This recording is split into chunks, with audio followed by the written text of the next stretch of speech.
Cahya. Siapa yang mulia? Saudara tahu peristiwa ini sejak kapan? Kami Terjadi tembak-menembak di hari Jumat yang mulia. Jumat. Saat itu saudara ada di mana? Posisi kami sedang di kantor yang mulia, ditelepon oleh Pak Ferdi Sambo. Di kantor mana? Di Mabes. Di Mabes. Siap. Tadi dibilang sama atasan saudara, saudara Indra, saudara sedang di Bali. Di hari Jumatnya kami masih di Jakarta yang mulia. Oh, di hari Jumatnya saudara itu. Saudara ditelepon saudara Ferdi Sambo. Siap. Apa yang disampaikan saudara Ferdi Sambo kepada saudara? Cai, di mana? Segera datang ke rumah, saya sampaikan siap, beliau matikan teleponnya. Terus? Kemudian saya karena saya satu kantor sama saudara Irfan yang mulia, saya ajak saudara Irfan, kami menggunakan sepeda motor yang mulia. Kemudian karena pada saat Pak Ferdi Sambo tidak bercerita apapun dan tidak bercerita di rumah mana, yang saya tahu Pak Sambo sudah pindah di rumah Bangka. Oke, kemudian? Sampai di rumah Bangka, tidak ada aktivitas apapun yang mulia. Saya sempat menunggu di situ, kemudian menelpon saudara Deden, supir dari Pak Ferdi Sambo. Sama Deden tidak, saya telepon kurang lebih 3 kali, tidak Singkat diangkat. cerita saudara berhasil lah ketemu ke Saguling. Sudah, akhirnya dikasih tahu Deden, Bapak posisinya di Duren 3. Oh, di Duren 3, kemudian? Siap yang mulia. Saya di sana, sampai di sana kurang lebih jam 18.30 atau 18.40 yang mulia. Saya turun dari motor, saudara Irfan menunggu di luar. Saya posisinya... Coba agak kenceng dikit, suaramu direkam. Di rumah sudah ramai di luar yang mulia, banyak mobil dan anggota provos. Saya masuk lewat garasi, lewat samping, lewat garasi. Kemudian saya lihat Pak FS sebelum masuk itu sedang duduk sendirian menggunakan, bukan baju dinas kalau tidak salah, kaos coklat yang mulia. Beliau sendirian dalam kondisi sedang merokok. Dia merokok, namun mukanya seperti orang kecewa, sedang sedih dan sedang marah. Saya tidak berani langsung menghampiri yang mulia. Selesai beliau merokok, baru kami menghadap. Mohon izin, Ari Jenderal, perintah Jenderal. Tidak ada perintah, ikut saya ke dalam. Saya diajak masuk ke dalam lewat garasi, ke pintu dapur, belok kanan antara Kong Liong dapur dengan ruang tamu, Jenderal. Karena saya posisinya di belakang Pak Ferdi Sambo, saya menanyakan, ada seorang tergeletak, kurang lebih jarak 5-7 meter. Saya tanya, izin Jenderal, itu siapa? Kami terhenti di pintu tersebut, itu Joshua. Kenapa Jenderal? Itu sekitar jam berapa itu? Mungkin di dalamnya jam 7 malam yang mulia. Saat itu berarti tim Iden dari Polres ada? Siap, sudah ada Pak Beni Ali dan Pak Santo dan beberapa anggota provos di dalam yang mulia. Kemudian? Saya tidak kenal. Beliau menceritakan ini terjadi tembak menembak, yang nembak Richard. Sampaikan begitu. Pada saat lihat Pak Beni sempat menanyakan, kamu siapa? Saya sampaikan, saya KBP Ari Cahya dari Mabes. Kenapa bisa datang ke sini? Saya sampaikan kalau saya ditelepon Pak Ferdi Sambo.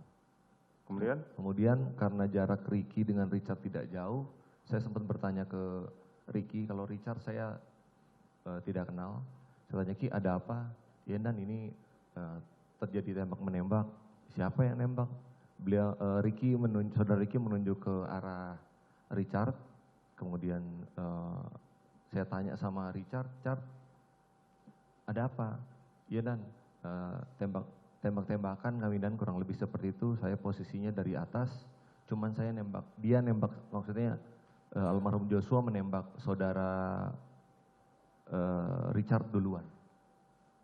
Siap, seperti itu yang mulia. Kemudian mobil Pak Santo juga sempat menyampaikan bahwa kepada seluruhnya yang ada di sana, bahwa semua foto, dokumentasi, video, termasuk laporan hanya satu pintu melalui Karo Provos Pak Beni Ali. Saudara diperintahkan kepada oleh saudara Ferdi Sambo untuk apa datang ke sana? Kan saudara dari Polda. Saya dari Mabes yang mulia. Oh dari Mabes. Jabatan saudara apa? Kanit 1. Kanit 1, oke. Apa yang saudara lakukan? Saya juga tidak tahu sampai hari ini perintahnya apa, Yang Mulia, karena sesampainya saya di sana, saya tidak ada diberikan perintah apapun oleh beliau. Hah? Masa? Siap, karena kebetulan beliau mantan atasan langsung kami pada saat Dirpidum, Yang Mulia. Sementara kan saudara punya keahlian tertentu. Kalian apa, Yang Mulia? Ya kan saudara terlibat yang dibilang bahwa kilometer 50 saudara bukan? Kami bukan penyidik kilometer 50, Yang Bukan Mulia. saudara. Bukan. Terus ngapain saudara datang ke sana dan saudara membawa anggota saudara? Berarti saudara sudah dikasih tahu bahwa akan membersihkan CCTV? Tidak, Yang Mulia. Terus? Tidak ada, Yang Mulia. Pada saat saya sampainya di sana, pas satu menyampaikan itu, kami keluar, ambulan datang tidak lama, Yang Mulia. Setelah jenazah dibawa, kami juga diperintahkan oleh Pak Sambo untuk membantu mengangkat jenazah karena petugas yang dari ambulan itu hanya sendirian, Yang Mulia. Tahu saya orang-orang yang dipanggil ke sana itu punya orang-orang tertentu. Seperti tadi Pak Beni Ali, Saudara Hendra, ya kan? Ya, memang anggota tertentu yang untuk bukan cuma sekedar nongkrong. Nah, terus saudara suruh di situ ngapain? Ya mohon izin, Yang Mulia, tadi kami ceritakan beliau memang mantan atasan langsung kami, Yang Mulia. Terus? Tapi kalau untuk perintah apa dari Pak Ferdi Sambo ke kami tidak ada, Yang Mulia. Kapan saudara kemudian memberikan perintah kepada anggota saudara untuk mengganti DVR itu? Izin, Yang Mulia, menceritakan di tanggal 9-nya, saya posisi berangkat dari Jakarta kurang lebih 9.30, Yang Mulia, sampai waktu Indonesia Barat. Sesampainya di sana kurang lebih jam setengah 1, jam 1 siang waktu Bali. Pada saat menunggu bagasi, saya menyalakan handphone, ada WhatsApp call, miss call dari Pak Agus dan Pak Hendra. Terus? Siap, kami coba hubungi namun tidak masuk, Yang Mulia. Kami berkemas selama dari bandara menuju ke hotel di daerah Nusa Dua, Yang Mulia. Akhirnya kami berkomunikasi, Yang Mulia, di atas tol laut itu, Yang Mulia, karena lewat jalan tol. Siap, Pak Agus telepon saya menyampaikan, saya di mana? Saya sampaikan, Mojin, Bang, saya posisinya di Bali. Ini Pak Karo mau bicara, disampaikan ke Pak Hendra, kemudian oleh Pak Hendra ditanya, saya di mana? Siap Jenderal, saya posisinya di luar kota Jenderal, di Bali. Enak sekali kamu di Bali, liburan, kita sedang bekerja. Mohon izin Jenderal, saya tidak sedang liburan, sudah seizin direktur, kami berangkat menghadiri nikahan, resepsi nikah teman.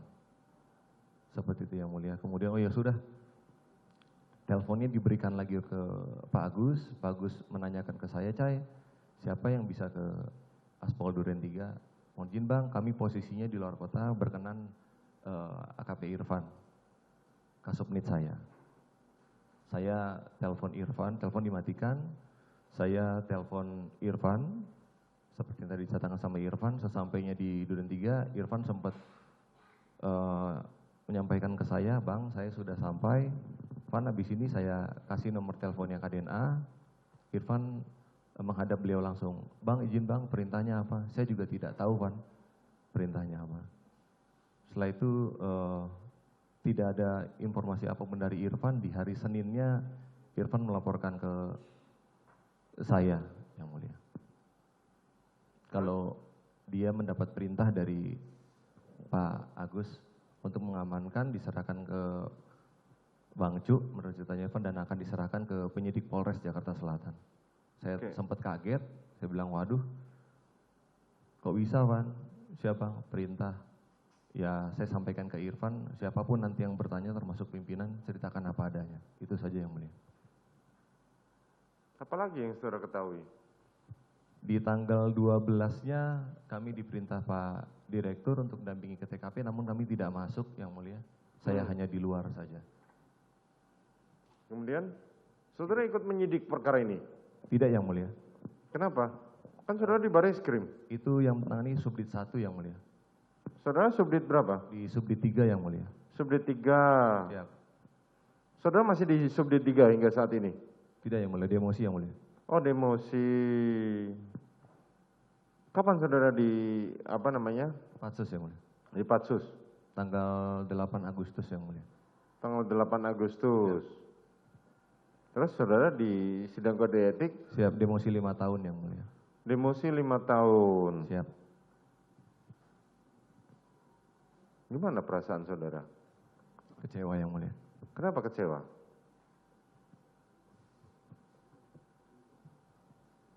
Selama Pak Ferdi Sambo menjadi atasan saya, tidak pernah ada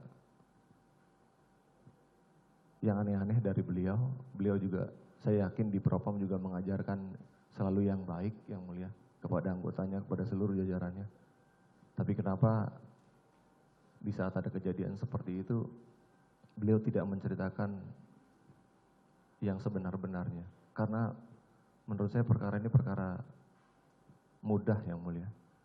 Namun yang jadi korban mulai dari Pak Beni, Jenderal Beni, Jenderal Hendra sampai ke bawah, sampai ke saya, sampai ke junior saya Arsyad yang Ibda pun kena demosi juga yang mulia. Mereka semua orang baik, tidak ada satupun keinginan untuk menghalang-halangi bahkan merusak. Tapi apa daya yang mulia, yang memerintahkan Kadipropam masih aktif. Kami bisa apa yang mulia?